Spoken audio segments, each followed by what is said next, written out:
यह निवेदन विशुद्ध रूप से मुसलमानों से है। इसीलिए मैं कह रहा हूं कि मुसलमानों अपने बच्चों को बचा लो। मैं जम्मू कश्मीर के संदर्भ में भी यही कहता था, और देखिए अब मुसलमानों के घरों के बच्चे अब वो बच रहे हैं। अब वो मारामारी नहीं कर रहे हैं, अब वो उस तरह से पत्थरबाजी नहीं करते तो फंसते भी नहीं, अब उनके अंदर उस तरह से प्रतिशोध की आग भी नहीं जलती। अब वो देश के प्रति प्रेम रखने लगे, अच्छी भावना रखने लगे। अब वो भारत के सैनिकों को अपना सैनिक मानने लगे। क्यों? क्योंकि पत्थरबाजी नहीं करते तो उनके ऊपर पैलेट गन नहीं चलती, उनके ऊपर गोली नहीं चलती, उनको पुलिस पकड़ कर नहीं ले जाती है, उनकी पिटाई नहीं होती है। लेकिन अगर वो ये सब करते रहते तो ये सब होता, क्योंकि आप पत्थर चलाएंगे तो पुलिस को कानून व्यवस्था का पालन करना है। और जो जम्मू कश्मीर पुलिस है वो कोई दूसरे देश से तो आई नहीं, वो जम्मू कश्मीर की ही पुलिस है, वहीं पर काम करती है। उसमें मुसलमान भी हैं, जो शहीद होते हैं वो भी मुसलमान हैं, जो देश के लिए, जम्मू कश्मीर की हिफाजत के लिए, उसकी सुरक्षा के लिए लड़ते रहते हैं। तो अब वहां बचने लगे बच्चे, आतंकवादी कम होने लगे तो उसका भी लाभ होने लगा। कश्मीर के घरों में अब मातम नहीं मनता उस तरह से, जनाजा उठना बंद हो गया, उसका महिमा मंडन बंद हो गया, तो ये सब ठीक हो गया। लेकिन कश्मीर में तो ठीक हो गया है, देश के दूसरे हिस्सों में मुसलमानों के बच्चों के ऊपर आफत आन पड़ी। बड़ा उसका उदाहरण देखने को मिला जब अभी संभल में जो वहां की मस्जिद है उसका सर्वे हुआ, उसके बाद पत्थरबाजी शुरू हो गई, 5 मुसलमानों की जान चली गई।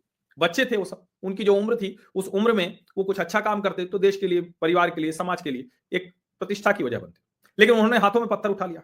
अब उनके घर वाले ये कह रहे हैं कि नहीं, हमारा बच्चा तो दूध लेने, दही लेने कुछ काम से गया था। अब अगर ऐसे गया था तो ये भी देखिए दुर्भाग्यपूर्ण कि कुछ मुसलमानों ने पत्थर उठाया, दूसरों को उसका खामियाजा भुगतना पड़ा। और ऐसा नहीं कि सिर्फ 5 बच्चे वो मर गए, वहीं पर कहानी रुक गई। पुलिस प्रशासन तो अपना काम करेगा, उपद्रवियों की पहचान की जा रही है। योगी आदित्यनाथ सख्त प्रशासक माने जाते हैं, ये उनकी छवि है, और लॉ एंड ऑर्डर तो किसी को भी ठीक करना पड़ता है। अब जहां भी इस तरह की घटनाएं होती हैं तो मुसलमानों को भड़का दिया जाता है। मैं बार बार पूछता हूं कि क्या जियाउर रहमान घर के वर्ग के घर के बच्चा था? क्या विधायक जी के घर का बच्चा था? क्या अखिलेश यादव गए थे? नहीं गए थे। उनके परिवारों को कुछ नहीं होता, वो विदेशों में रहते हैं, विदेशों में घूमते हैं, मौज करते हैं, अच्छे से रहते हैं।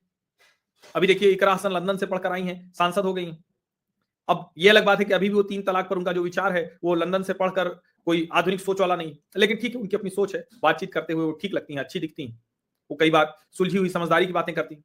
सबको समझदारी की बात करनी चाहिए, और भला हो कि अब दोबारा कभी न्यायालय के सामने पत्थर लेकर ना खड़े हो लोग, वक्फ के कानून के लिए पत्थर लेकर ना खड़े हो लोग। आप विरोध प्रदर्शन कीजिए, न्यायालयों में जाइए, खूब लड़िए, कोई दिक्कत नहीं, लोकतांत्रिक तरीके से लड़िए। अब संभल में जो हिंसा करने वाले थे एक एक करके पकड़े जा रहे हैं, 7 और आरोपी पकड़ लिए गए। 7 और आरोपियों को पकड़ने का मतलब ये हुआ कि अब तक 47 पत्थरबाजों की गिरफ्तारी हो चुकी है, 47।